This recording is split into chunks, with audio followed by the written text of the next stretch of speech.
Few comedians have had the same effect on comedy as Patrice O'Neal. At 6.5 feet tall, over 300 pounds, and with a laugh that could shatter bowling balls, he literally and figuratively filled the room. If it weren't for his bombastic personality and brutal honesty, Patrice would be almost cartoonish. Whether or not you agree with his philosophy, the genuine way in which Patrice presented ideas and humor drew a substantial fan base that is still growing to this day. Patrice's success is due in large part to the hundreds, maybe thousands of hours worth of appearances he made on radio shows like Opie and Anthony, as well as his own show, The Black Phillip Show. It was through this long-form, hangout style of comedy that fans were able to understand Patrice's raw brand of humor, as well as his views on relationships and women. Patrice would quickly become one of the most popular guests on the Opie and Anthony show, and became involved in some of the greatest bits in the show's history. Apologizing. If I get a script, right? If I get a script and the script says Giant Octopus versus Mega Shark, I gotta know it stinks. I would say this better be the working title, motherfucker. Think some of the other crazy movies out there that ended up becoming huge blockbusters. No good movies have fucked up titles. Yeah, I guess. Godzilla versus the Sea Monster. That's a fucking shitty movie. What about Jurassic Park? That's a great fucking name. That's a great name before you know that the movie was going to become a huge 2020, hit. no. Jurassic Park. Yeah, Jurassic Park is a great name. Nah, Jurassic Park is good, yeah. Because the sci-fi movies would name it Dinosaur Forest. All right, you know what? End the fucking argument. One for Patrice. How do I come back from that? You ain't watching Dinosaur Forest? It's stupid. Oh, shit. All right, let's go with a few more. Unfortunately, on October 19th of 2011, Patrice suffered a stroke related to his sadly unmanaged type 2 diabetes. He would spend the next month and a half in the hospital before succumbing to complications of the stroke and passing away on November 29th. Following his death, friends and fans would release tributes to the man who left an indelible mark on everyone who encountered him. Even after Patrice's untimely death, there continued to be a slow stream of new material and developments. His first album, Mr. P, was posthumously released in February of 2012, and by February of 2013, Bill Burr had organized the first ever Patrice O'Neal benefit. The Patrice O'Neal benefit is what it sounds like. Comedians and friends of Patrice got together and performed for his fans, with the proceeds being donated to Patrice's family, his mother, his longtime girlfriend, Decarlo Brown, and her daughter, Amelia, who Patrice had raised as his own. Other than the annual benefits, though, it would take nearly 2 years for there to be another major development related to Patrice. On December 22nd of 2014, Patrice's girlfriend, Decarlo Brown, announced on Twitter that a Patrice O'Neal documentary was in the works, and that it would be funded by the fans through Indiegogo. It would take another 3 months before fans were given any concrete confirmation of a Patrice O'Neal documentary, but in March of 2015, Vaughn would officially announce the launch of an Indiegogo campaign for Better Than You. Hi, I'm Decarlo, and with your help, I'm producing a documentary about a very special person to all of us, and a man I spent 10 years of my life with. When Vaughn asked me to direct Better Than You, I was honored and humbled at the same time. Yeah, I've worked with Larry David and Chris Rock and Jim Carrey and a lot of funny people across my career, but Patrice really had a unique voice, and he was not afraid to use it. He knew that telling the truths he told, we're going to slow things down for him a little bit, but I don't think he could help himself. Patrice died 3 years ago, leaving a void in comedy and all of our lives. And for those of us who knew him, this is our way of honoring and celebrating his legacy. This was accompanied by a launch video featuring clips of Patrice's comedy that appeared to be ripped from YouTube with Spanish subtitles. Not exactly putting their best foot forward when asking people for $125,000, but this was only one of many red flags. Before we go any further, I think we should take stock of this Indiegogo campaign. To do so, we're going to look at the earliest archive version I can find on the Wayback Machine, which comes from August of 2015. To get to the meat of the campaign, you have to scroll past a bunch of post-shilling new perks. Don't you want a 2x3.5-inch silver plate engraved with a lousy line drawing of Patrice for $300? Who could pass that up? Anyway, you will eventually get to the part of the page explaining why the documentary is being made and why they needed to crowdfund it. The justification given is that movies cost a lot to make and they want the documentary to be in line with Patrice's standards. which included not letting networks or large studios dictate his work. I want you to keep that last line in the back of your mind, because it will be very important later.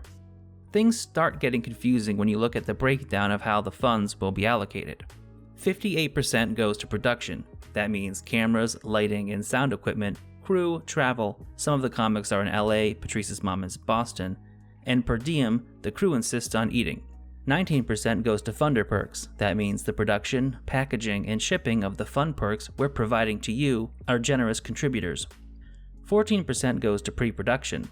That means the running of the production office, legal fees, talent contracts, and story development. 5% goes to the cast. That means talent travel and accommodation. 4% goes to the campaign. That means Indiegogo, PayPal, and banking fees.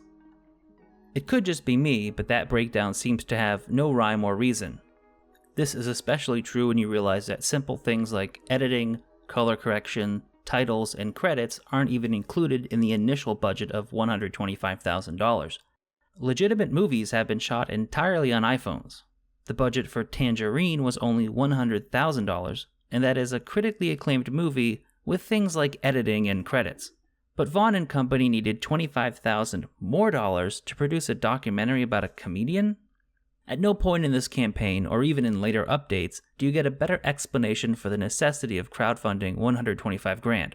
There are just vague comments about doing the documentary right, not kind of doing it. You know, we kind of could get a crew, we could kind of get the gear, but we don't want to kind of do anything. We want to do it right. We want to do it big. So take a look at the perks again. If there's something that you didn't get, make sure you get it, especially like the t-shirts and the mugs and the hats, stuff like that. Limited edition only to this campaign. You're not going to be able to get it later, so get it now. Trust me, you want to contribute to this campaign and be part of something so special. Let's do this.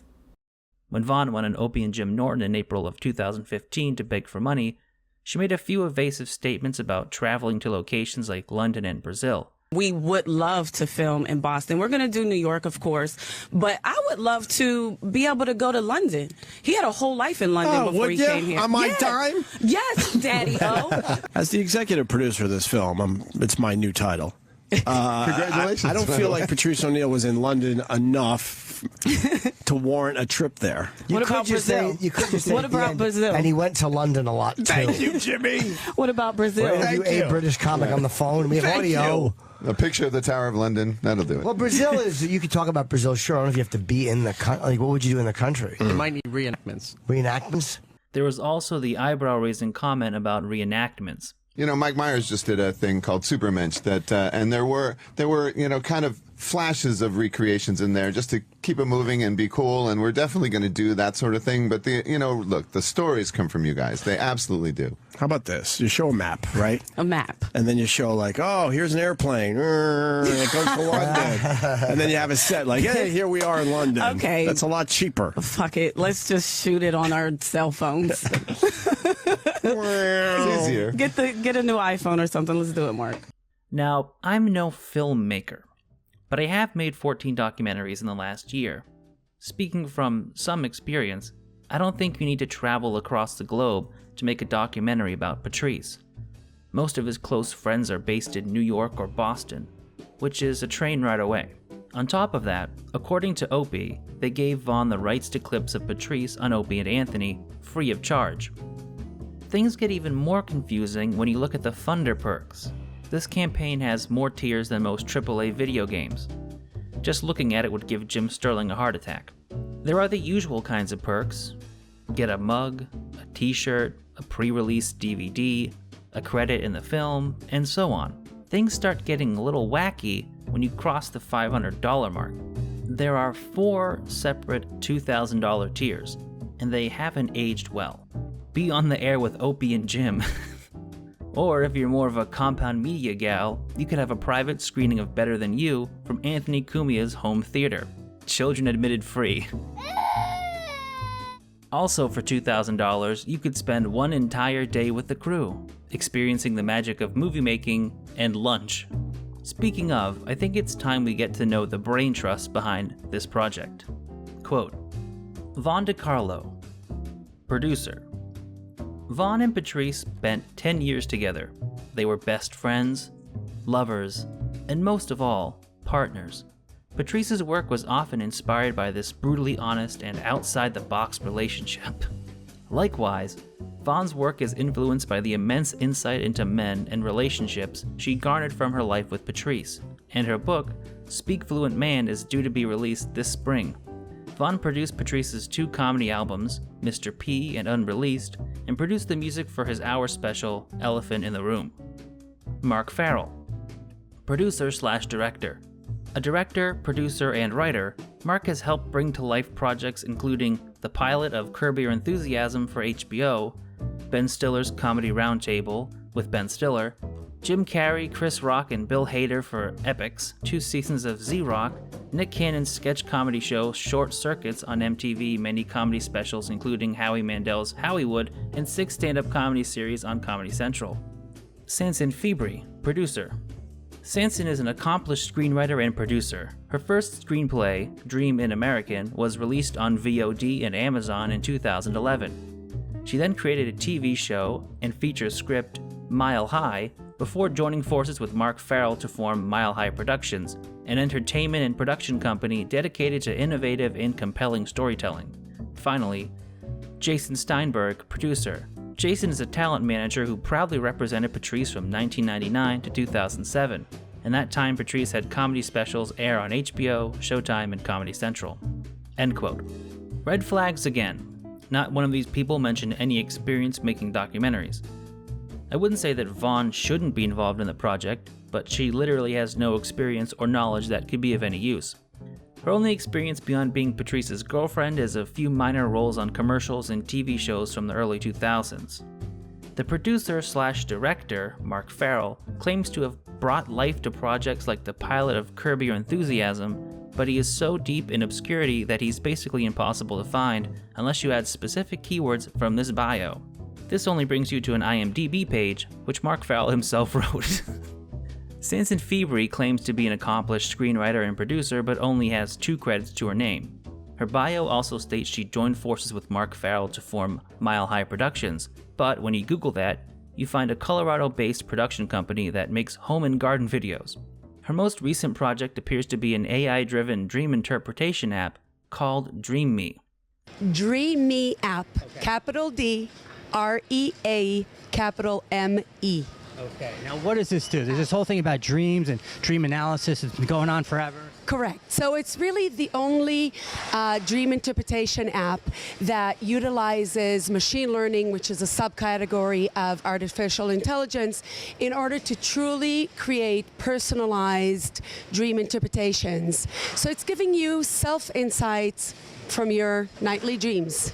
Then we have Jason Steinberg, who was just Patrice's former manager. If you can stomach watching a few of the live streams they released during the crowdfunding period, it doesn't instill much confidence.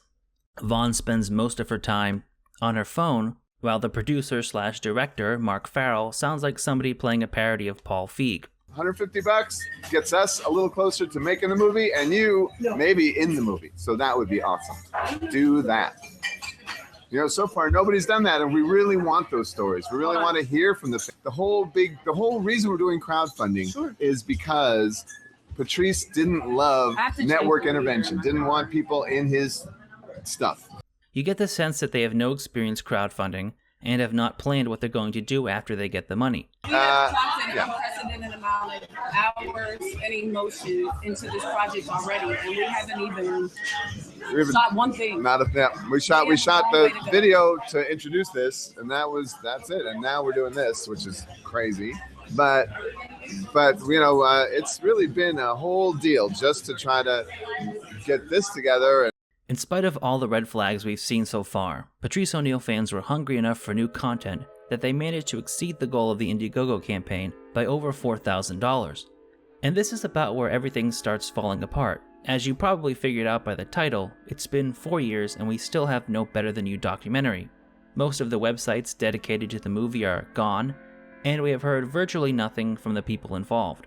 So where did it all go wrong? To figure that out, we need to start by looking at the updates that were posted to the Indiegogo page. In the 2-month span between the launch and the campaign reaching its goal, there were 11 updates. They consisted of announcements for new perks and congratulations for reaching certain fundraising milestones, but at least they were frequent. The next update didn't come for another 4 months, and it's only to inform people that the merch had been shipped. Then it would be another 9 months without an update, until Mark Ferrell posted this explanation. Quote, "Hi all, thank you once again for all your support with Better Than You. If you didn't know before now, we're guessing you're starting to see that getting a documentary produced and sold is a long process, but all the signs are positive and all the footage we have in the can is amazing. Between our shoot at the Montreal Comedy Festival and our shoot in NYC, we have 28 interviews already, but we have a long way to go to make this all we, and you, want it to be. We're so grateful for all of you. We never could have done this without your support.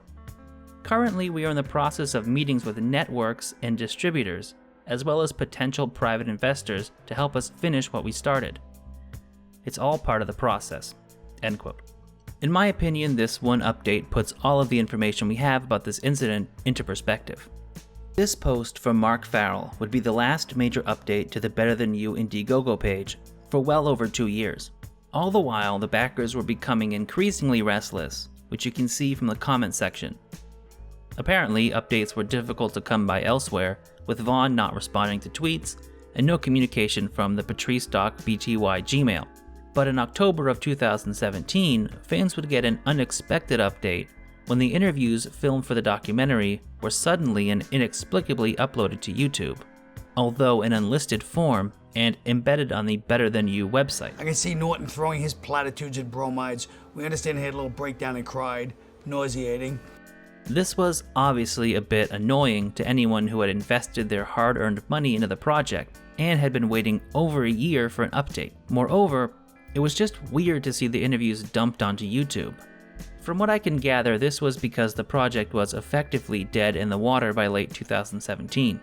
Apparently, this was explained in a post to the Patrice Doc BTY Facebook page, where the Better Than You team were complaining that they really needed $400,000 to make the documentary.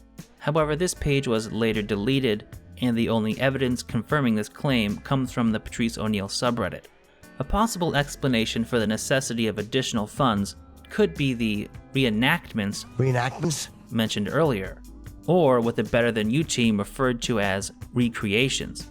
From the surviving captures that exist of betterthanyou.com, the plan was to film reenactments of moments from Patrice's life, featuring his friends playing themselves and starring NFL player DJ Fluker as Patrice. This is such a terrible idea that it's hard to comprehend. Just imagine that they did get enough money to make the movie they wanted to. Picture a Patrice documentary littered with low-rent investigation discovery-style reenactments featuring a football player in the role of Patrice alongside geriatric Rich Voss and 400-pound Bob Kelly. That is the bullet we dodged, and it actually makes me happy that the project fell apart. With Better Than You evidently now dead in the water, and most websites and social media accounts associated with the project either inactive or shut down, there would be very little new information for over a year. However, the revelation that eventually came would be one of the most shocking to date.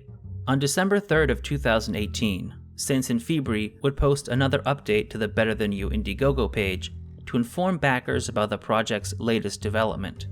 Quote, "Big news for Better Than You contributors.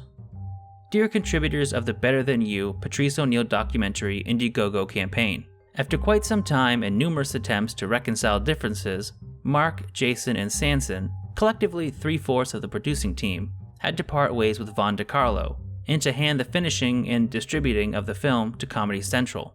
Please believe us when we say we did everything, absolutely everything in our power to see this film to fruition in the former construct, but it was a dead end. It was this, or see all the work, made only because of your generous contributions, go down the drain, and never see the light of day, and that was too big a sacrifice. Besides our credit on the film, there was one item we were not going to sign without. That item was Comedy Central taking full legal and moral responsibility over the 2,000 or so contributors, $5 or $50 or $500, to either deliver them exactly what was promised to them or refund the cash contribution. We will forever be grateful for allowing us to bring this project to the world, and hope that you forgive us for the simple fact we had to hand it, and the delivery of your rightful return, over to those who guaranteed to make it happen. Sincerely, Mark Ferrell, Jason Steinberg, Sanson Febri." End quote. Jesus. This update was deleted not long after it was posted. Could have been for legal reasons like an NDA with Comedy Central, but the truth is unclear. What is clear is the grim picture this update paints. First of all, the tragedy of the Patrice documentary being handed over to Comedy Central. Talk about pissing on somebody's legacy. Why not just dig up his purple-suited corpse, then roll it over and throw it back in the hole? Patrice was infamously opposed to letting big networks dictate his career, to the degree that he called himself a professional bridge burner. I honestly can't think of a worse insult to Patrice's legacy than to hand it over to Comedy Central. It doesn't paint Vaughn in a good light either. When 3 people unilaterally decide not only to part ways with you, but think you are so incompetent that they have to sell the project off or it will never be finished, it says a lot about your character. Vaughn being difficult to work with isn't exactly a revelation though. A fundraiser for a mural of Patrice in Little Italy had to be called off because disagreements between Patrice's family and the Little Italy street art project. A goddamn fundraiser had to be called off. Additionally, when the interviews for Better Than You were uploaded to YouTube, a few of Patrice's friends like Bill Burr and Dante Nero were conspicuously absent. I mean, why would the guy who started the Patrice O'Neal benefit not be interviewed for the documentary about Patrice? Some people have speculated that this was due to Bill cutting Vaughn off from the benefit money, or perhaps due to the fact that he didn't have a bigger role in contributing to the documentary. There may be some evidence to support this idea when you look at the guest appearance Vaughn did on Opie and Jim way back in March of 2015. Throughout the appearance, Opie jokingly tried to pimp Vaughn out to drum up more support for the project, but it seemed pretty clear that he didn't have much faith in Vaughn. And for her part, Vaughn mostly complained that Patrice's friends weren't doing enough to support the project or spread the word. But why don't you go promote this somewhere else to the people that we don't talk to? Oh, we have. Trust me, we did a full-blown press release. We've been all over social media. Sarah Silverman and Judd Apatow, they tweeted it for us to millions of followers. And, you know, I would like to see Patrice's inner circle of people tweeting it and putting it out too, because maybe the fans are like, well, why aren't his inner circle of people, you know, also talking about it? I don't know what that is. But how can you blame them, really? What has she done post-Patrice that would make anyone believe she could spearhead a feature-length documentary? First, there was her music career, involving the ridiculous video for Honest Righteousness that was released 20 days after Patrice's death.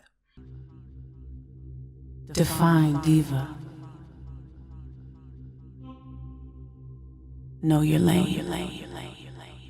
Welcome to Honest Righteousness. Honest righteousness. Vaughn calls herself a comedian and actor, but the only evidence I can find of that is some truly awful sketch comedy nonsense.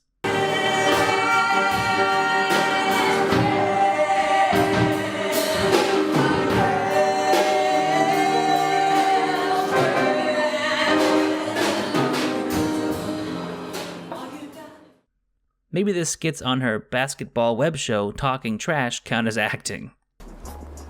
We have to talk. Okay. What do you want to talk about this time, Dad? I want to talk about these men.